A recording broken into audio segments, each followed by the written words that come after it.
Planting bulbs now will reap beautiful rewards next spring. Bachman Thull from Bachman's is here to share some tips for selecting and planting those bulbs.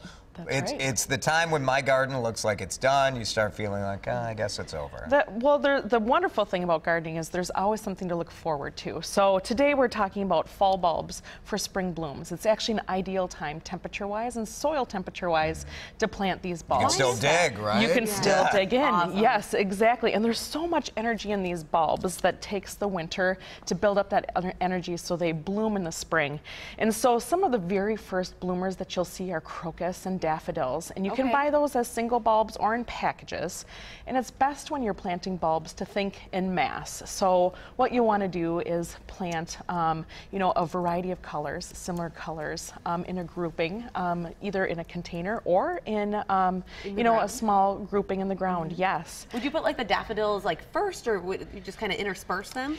Some of them will be a little bit lower to the ground in terms of height. So crocus are nice and low, and then daffodils get taller, and as well as tulips and alliums really create this nice height. So you can actually gradate the height of your blooming garden. I never think about bulbs in containers, but that's a valid option too. You'll have to bring it indoors, in the garage. Sure. Yeah. All right, cool. Exactly. Tell us kind of what we need to know about planting. Yes. So your bulb, it's this end up, the pointy end up. And generally speaking, when you plant your bulb, you'll want to be at a depth about 2 to 3 times the height of the bulb. So it's best to just take a ruler, stick it in, and it's around 6 to 8 inches that you'll plant these bulbs. Of course, the directions are on the back. Sure. And what's really important too is to add some bulb tone, some fertilizer, or some organic fertilizer such as bone meal, and that's just going to help the roots develop a healthy root system. Do you put that right in there with it, or is it on top? Nope, right in there with it, with the soil.